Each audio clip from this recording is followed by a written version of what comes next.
3 tahun kerjaannya ribut terus. Males pulang. Kakak Kinoy. Selamat tahun baru 2025. 2025 Januari dan Februari.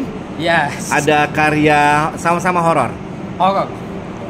Sekarang masih di horor. Dia masih di horor. Pengantin setan dengan menampilkan ranjang di poster itu menjanjikan intimise. Yes. Mistis intimise. Oke. Silakan Kak, dijelaskan. Ya, sebenarnya kan cerita utama dari pengantin setan ini adalah kisah dari sebuah pasangan yang sudah berumah tangga kayak gitu ya. Dan di sini juga kita menceritakan tentang sosok jin yang dikenal, yang kalau kita baca gitu ya di hadis atau dimanapun itu ada namanya jin dasi, dia itu perusak rumah tangga. Nah, adegan intimise kayak gitu ya, rasanya kurang afdol kalau cerita sudah diangkat tentang rumah tangga, tidak ada peristiwa atau adegan intimnya gitu. Tapi kembali lagi di sini aku selalu membuat adegan intim tidak yang terlalu vulgar kayak gitu. Tetap ada estetikanya. Namun di sini penonton akan mengerti kayak gitu loh. Dan menikmatin adegan itu. Jadi tidak yang sesuatu yang adegan intim dibikin biar sensual, biar menarik perhatian penonton, enggak, karena ini kebutuhan dari story-nya kayak gitu loh. Tapi di sini aku bikin indah, namun ya karena ada satu kejadian di mana yang aku pegang bahwa bagaimana memvisualkan saat kita berhubungan tanpa ada doa ataupun niat kita nggak ini, pasti ada jin di tengah-tengah itu. Nah ini kan sulit sekali. Dilemanya adalah saat aku harus bikin adegan intim itu dan aku harus memasukkan si sosok jahat ini ada di tengah-tengah si pasangan yang lagi berumah tangga ini kayak gitu. Jadi sebenarnya bukan karena keinginan kita untuk biar menjadi sensasi atau apa, tapi emang kebutuhan ceritanya. Totalitas Erika. Wow. Paling tidak pada saat kemarin press junket dia tersenyum-senyum simpul dan sepertinya menjanjikan sesuatu. Dia sangat menantang gitu loh. Dia menantang gua untuk ke semuanya gitu loh. Bukan hanya sekedar acting tapi ke adegan-adegan intim kayak gitu. Tapi gua selalu sedikit pancing gitu, apakah gua akan membuat vulgar karena tentu saja film ini bukan ke arah seks atau apa kayak gitu. Tapi ada yang memang perlu dibuat kayak gitu ya untuk adegan intimis ini. Ya kembali lagi totalitas dari Erika sangat luar biasa kayak gitu. Dia sadar bahwa ini acting dan ini tuntutan dari naskah kayak gitu. Dia profesional sekali dan kadang kan kalau kita membuat adegan itu kan kalau chemistry atau keikhlasan dari pemain tidak ada tuh kita jadi akan susah untuk meng-create treatmentnya kayak gitu kan. Nah, tapi kalau di sini jadi sangat luasa karena dia sangat menerima dan tahu kayak gitu. Jadi memang tuntunannya Bang sebelum melakukan hubungan badan kita harus wudhu dulu gitu ya. Wudhu, berdoa kayak gitu loh. Karena ya apalagi dengan pasangan kita sendiri ya. Karena tidak mungkin di sekitar kita kan banyak makhluk-makhluk yang memang tidak terlihat, makhluk astral kayak gitu. Dan niatnya dari seorang jin itu adalah memang dia akan merusak dengan segala cara apapun kayak gitu. Itu janjinya dia kan dulu waktu pas Adam diciptakan kayak gitu lah. Gitu tuh. Jadi apapun yang terjadi dia berusaha untuk mengganggu, dia berusaha untuk meretakkan rumah tangga itu sampai situasinya pasangan ini cerai kayak gitu. Nah, yang serunya bagaimana mereka bertahan dalam rumah tangga ini. Kembali lagi kepercayaan, kembali lagi bagaimana pasangan itu saling menerima. Itu pesan-pesan dari film ini kayak gitu loh. Ya, ini sebenarnya untuk orang yang sudah berumah tangga, terus untuk yang akan berumah tangga akan lebih harus hati-hati lagi. Komitmen pernikahan itu tidak sembarangan kayak gitu. Dan sekali lagi ini 17 tahun ya? 17 tahun. Oke. Untung nggak 21. Yang tertarik adalah penggunaan lampu, lighting. Oke. Karena horor itu memang yang dipertaruhkan itu yang krusial adalah lampu. Yes. Bagaimana lighting di film ini? Nah, kalau lighting di sini aku menuntut untuk DOP Fahmi untuk lebih natural semuanya. Okay. Tidak terkesan bahwa ini tidak lighting yang dihoror-hororkan kayak gitu loh. Jadi kembali lagi perekonomian tingkat mereka yang ekonominya rendah itu dengan lampu yang mereka juga minim untuk menggunakannya. Jadi rasanya gelap terang itu tercipta karena natural itu sendiri kayak gitu kan. Nggak mungkin orang yang punya ekonomi rendah menyalakan semua lampu kayak gitu. Jenis lampunya juga bukan yang neon atau apa, jadi sehingga moodnya itu kayak rasa panas, lembab, itu akan tercipta dari naturalnya itu sendiri kayak gitu. Nah, karena satu lagi aku pengen mendekatkan sekali tuntutan lighting, gambar itu kayak kita melihat kejadian nyata kayak gitu. Nah, ini yang aku rada, walaupun ini sebuah film, rasanya tuh tetap masih kayak nyata kayak gitu. Itu aku coba untuk di proyekan ini. Karena takut merasa gagal jadi suami, membuka diri kepada istri, itu bukan berarti kita itu lemah. Berhubungan itu Kalau untuk bicara tentang teknologi yang udah berkembang, terus dengan manualnya dari makeup effect kayak gitu, rasanya memang ada perbedaan, pasti ada perbedaan. Kembali lagi kepada rasa apa yang pengen dideketin kayak gitu. Tapi secara makeup effectnya akan lebih terlihat naturalnya. Kembali lagi di sini si pembuat ya, apabila dia pengejarannya natural, pasti akan makeup effect akan dikejar. Kayak sampai detik ini pun aku sendiri pun masih mengandalkan makeup effect kayak gitu. Nah, saat ada yang nggak dikejar oleh makeup effect, visual effect atau apapun teknologi yang sekarang itu lebih additional, lebih membantu apa yang tidak terkontrol di lapangan, tidak tercapai di lapangan, baru kita ke arah situ gitu. Nah, jadi menurutku sih bagaimana kita bisa memanfaatkan teknologi yang sudah berkembang tapi tidak menghilangkan rasa. Kembali lagi, film tuh rasa kayak gitu loh, tidak yang ujuk-ujuk instan yang dengan cepat kita bikin lewat teknologi yang lain tuh. Itu sih.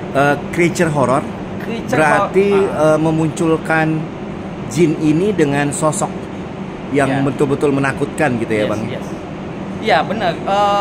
Creature-nya tetap ke arah jin itu sendiri gitu ya. Bagaimana manusia menjadi teror sendiri buat dirinya sendiri akibat dari apa yang dia ambil masalah itu. Karena masalah ini kan diawali dari manusia itu sendiri kayak gitu. Akhirnya dia terteror sendiri dan bagaimana usahanya untuk keluar dari masalah itu. Terima kasih Bang Kinoy. Oke, siap. untuk mengungkapkan ekspresi perasaan kau. Pok-pok cai. Hamil. Film sebelumnya seperti itu rukiahnya gitu ya. Sekarang begini gitu ya. Apakah setiap film berbeda? Sejujurnya yang pertama minta hidayah sama Allah, yang kedua diskusi sama Bang Ina kemarin ya.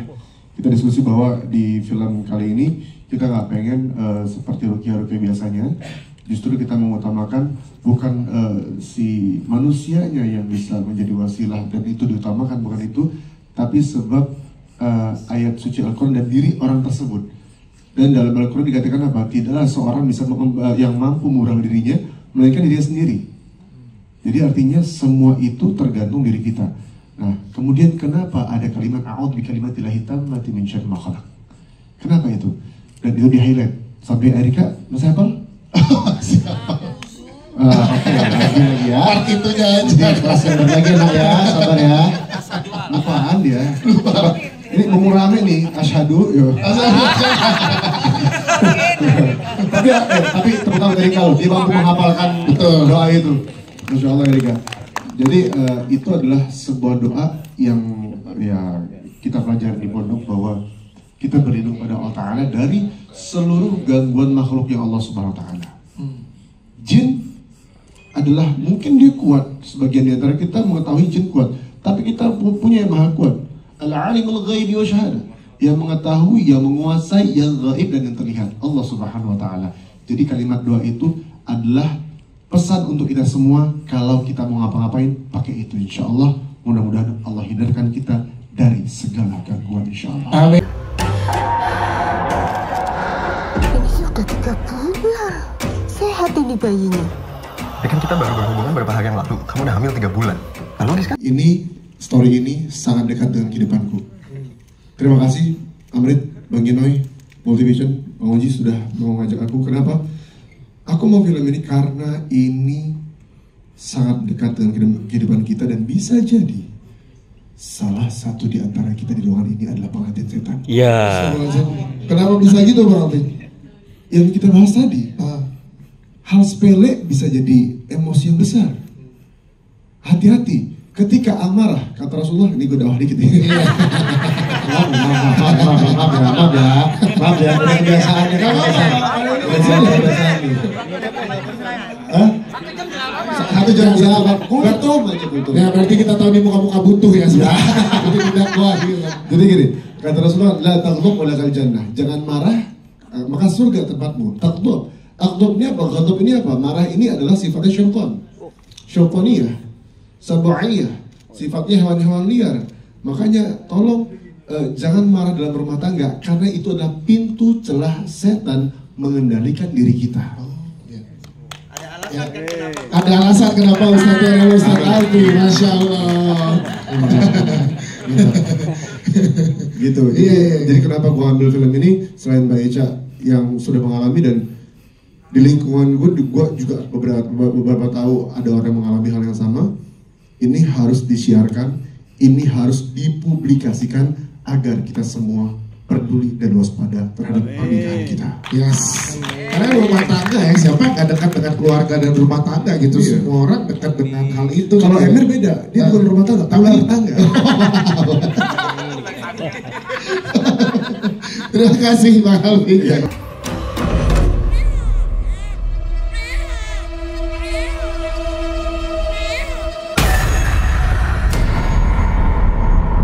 Karena dari awal pas dengar tentang cerita ini aja saya ngerasa ceritanya lumayan menarik ya, tragis, sedih, serem, semuanya ada gitu di sini. Jarang bisa dapat sebuah cerita seperti ini, dan saya rasa ini sebuah cerita yang bisa kita visualisasikan lah seperti itu ya. Karena cerita ini bukan cerita yang dibuat-buat, cerita yang memang udah ada, jadi tinggal gimana cara kita mempunyai interpretasi kita lah seperti itu ya. Berarti itu pas kita ngobrol sama Kino, tentunya sama Monji di sini. Intinya gimana cara, of course at the end of the day kita membuat ini sereal mungkin gitu. So jadi hampir semua memang berdasarkan pengalamannya Maja sendiri kan, dan berdasarkan ada tulisannya, ada bukunya, ada podcastnya, ada YouTube interview itu semua. Jadi kita benar-benar mengambil source-nya semua dari sana. Yes. Dan at the end of the day ini bukan cuma cerita horor, tapi cerita tentang rumah tangga gitu kan. Jadi mungkin dalam itu mungkin nanti Monji bisa lebih jelasin ya tentang ini, tapi bahkan ada hal-hal yang kadang-kadang bisa dibilang, atau tadi nanti Monji ada kata-katanya yang keren tadi. Pokoknya intinya kan relationship itu juga kan kadang-kadang kita bisa bermasalah karena hal-hal yang kecil juga, kadang-kadang hal-hal yang besar, tapi kadang-kadang hal-hal yang kecil-kecil ini nih, yang dikit-dikit ini yang kadang-kadang bisa membuat semua menjadi lebih kacau. Jadi ini yang kita coba visualisasikan juga di sini gitu, gimana cara si Jin Dasim ini untuk bisa memanipulasi dan mengganggu pasangan ini gitu kan. Sebetulnya ya itu kita ngambil sih dari situ aja, cuman tentunya pas menjadikan film tentunya kita kan bisa menjadi sebuah tontonan yang entertaining gitu ya. Jadi kita berharap ya ini film benar-benar bisa mengentertain juga dan bisa menceritakan cerita memang kejadian asli yang terjadi kepada Echa gitu. Ya itu sih intinya sebetulnya. At the end of the day, yang penting kita membuat satu film yang serius dengan production value yang oke, dengan pemain-pemain yang oke banget tentunya, dan hopefully message kami bisa tersampaikan kepada penonton. Oke, siap.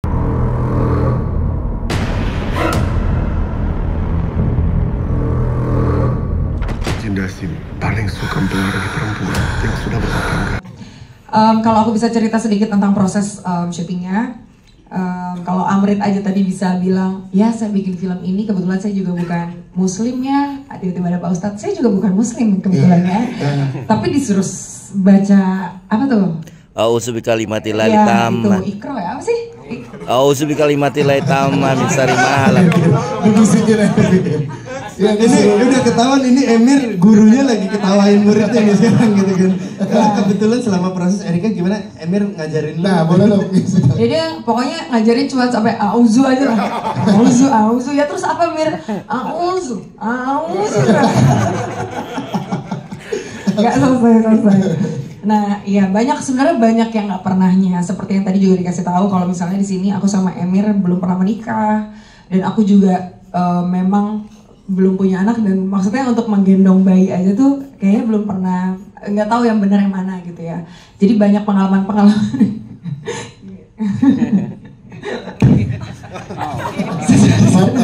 Masih berumah tangga di sini, masih konflik rumah tangganya ya. Kita harus maklumi ya. Mungkin tadi kan balik lagi. Ya, silakan.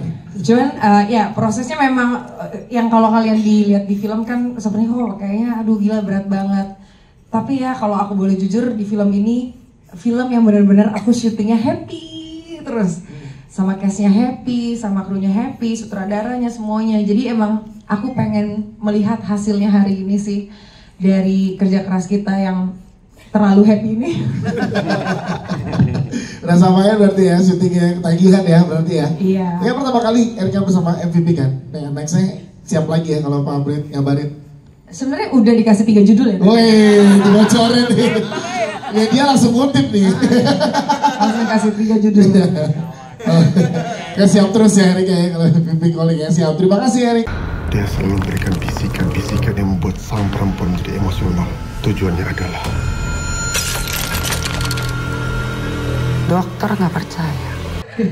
Terima kasih udah dengerin semuanya. Sebenarnya ngulik chemistry sama Erika gampang banget sih, karena orangnya kan emang gampang kan? Gampang diajak komunikasi nih. Jadi walaupun kita diskusi juga topik-topik yang dengan sesuai cerita, Erika tuh selalu nge-add flavor buat bercanda gitu loh. Cair ya, gampang cair berarti ya. Cuma dan open to discussion banget sama Bang Kinoy juga, sama semuanya lah basically. Jadi sebenarnya ini again challenge-nya bagi aku bener yang udah disebutin sebelumnya. Ini seseorang yang pengalaman hidupnya semua yang belum pernah aku alami sebelumnya. Yeah. Jadi aku harus nguliknya ke teman-teman aku yang bukan tukang parkir juga sih, tapi teman-teman aku yang udah nikah, yang udah siap berkeluarga gitu sih. Lebih ke peran suami gitu ya. Peran suaminya sebenarnya yang berat itu. Udah harus tanggung jawab atas nyawa orang lain, itu gimana sih bebannya? How does that take a toll on me gitu loh sebagai kepala keluarga. Emir Mahiran, tepuk tangan buat Emir Mahiran. Terima kasih. Sekarang Ustadz juga nggak percaya.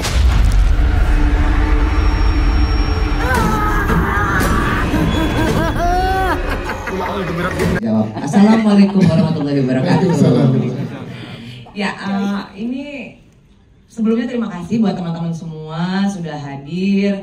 Thank you so much Pak Amrit, Multivision, Bang Kinoy dan seluruh tim, kru dan terutama para cast juga. Thank you so much. Ini salah satu proses yang menurut aku sangat membahagiakan ya. Kenapa? Karena intens sekali gitu loh. Terus akrab, terus dekat, kemudian kayak nemu keluarga baru aja. Mulai dari proses reading itu Bang Kinoy selalu mendampingi kita, jadi kayak digiring ke sebuah tujuan yang sama, kenyamanan yang sama juga gitu. Itu. Nah, terus kalau dari filmnya aku banyak belajar sih. Tadi juga Pak Ustadz juga memberi keseimbangan ya di lokasi ya, antara dunia dan akhiratnya jadi balance gitu, karena untungnya banyak yang saya dapat dari Pak Ustadz ini. Nah, jadi benar sekali kata Pak Ustadz, jangan-jangan kita salah satu pengantin itu. Kenapa? Karena ya itu kan tadi udah dibilangin sama teman-teman bahwa hal-hal sepele, kita ngambek, kita cuma gara-gara minum teh aja kita marah sama pasangan, itu ada jin dasing kan. Nah, jangan-jangan di rumah kita juga ada nih. Nggak ada ya, itu aja sih. Aku senang sekali, bahagia banget, dan thank you so much satu lagi Pak Amrit, wajah saya kelihatan di sini. Jadi saya nggak ditutup film-film. Sudah, terima kasih Mari.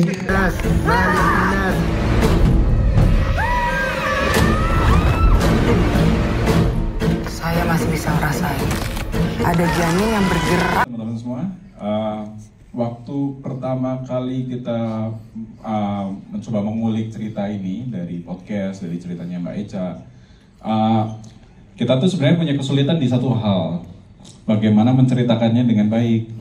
Karena kan time frame-nya banyak, panjang, dari SMA sampai kemudian sampai berkeluarga gitu. Jadi kita harus memutuskan titik mana yang paling menarik untuk diceritakan gitu. Jadi waktu itu kita ngobrol dan akhirnya ketemu satu kesimpulan gitu. Kesimpulannya adalah bagaimana ini semuanya dimulai dari mimpi gitu. Nah, ini adalah Echa ketika bertemu dengan seseorang bermimpi, tapi ketika orang itu muncul di dalam dunia nyata, itu akan menjadi sebuah mimpi buruk. Itu sebenarnya akhirnya kita coba untuk terjemahkan ke dalam, kita terjemahkan kembali ceritanya dari Mbak Echa dalam bentuk film ini. Yes, makanya pada saat penonton yang walaupun sudah menonton podcastnya, nggak akan lengkap kalau belum nonton filmnya, karena ini adalah dari titik yang kita detailin lagi gitu Mas Moji ya. Iya betul. Jadi, karena apa namanya, kita pengen merangkum itu semua sih, dari rasa ketakutannya, kecemasannya gitu.